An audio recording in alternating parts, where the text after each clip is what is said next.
Good morning. सो आज हम लोग क्वेश्चंस देखेंगे। Where was the washerman going? So washerman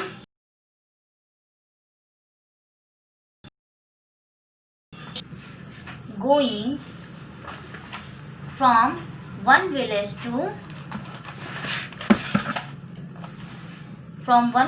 to another to return the washed cloth and the pick up other cloth to be washed। ठीक है, ये first का answer है।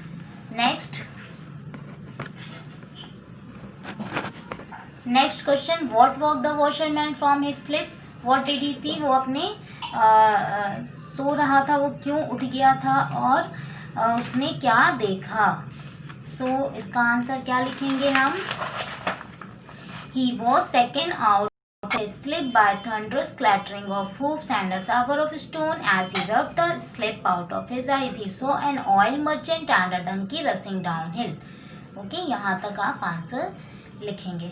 Next, what did the village headman decide after hearing a two man? जब दो man की वो बातें सुनता है, जो दो मैन क्या बात करते हैं कि इसमें ना वॉशरमैन की गलती है ना ऑयल मर्चेंट की गलती है, गलती इसमें सारे गधे की है।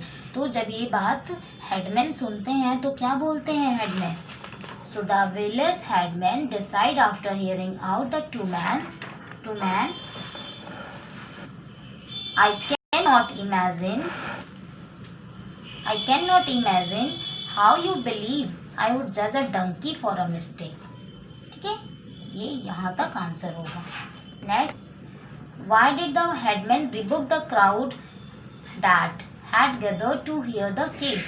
ठीक है, यानी हेडमैन जो है वो क्यों लोगों को फटकार लगाई थी?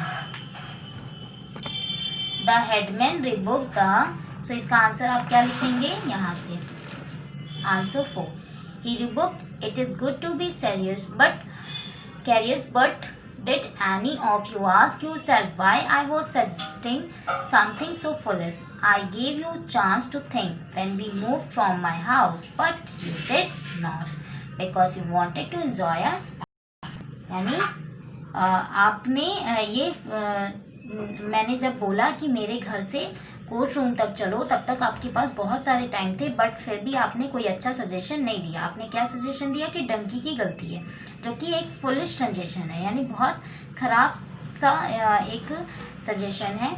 सो हमें पता है कि आप लोग ये सुलझाने नहीं आए हैं, आप यहाँ पे इंजॉय करने आए हैं, दो लोगों की लड़ाई को इंजॉय करने आए हैं।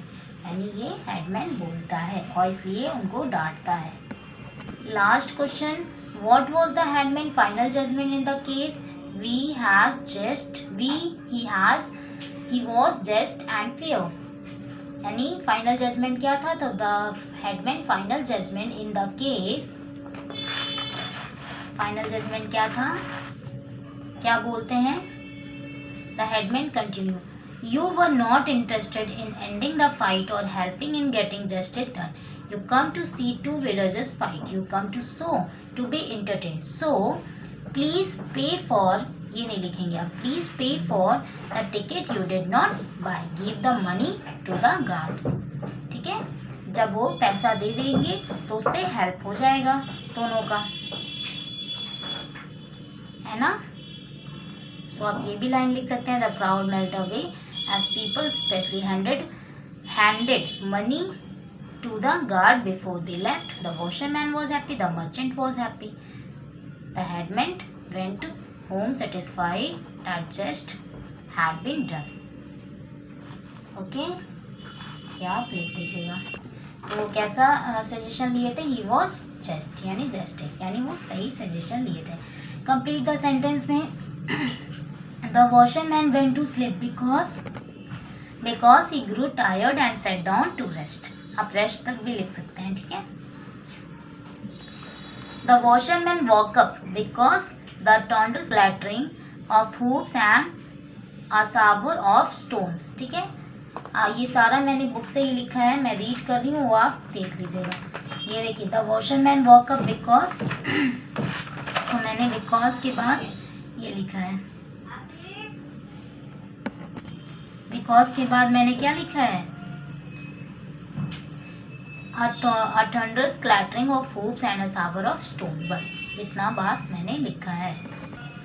और फर्स्ट वाले में the washer went to sleep because, इसमें मैंने यहाँ से लिखा है the washer man grew tired to set down the rest. इतना बस आप लिख दीजिएगा।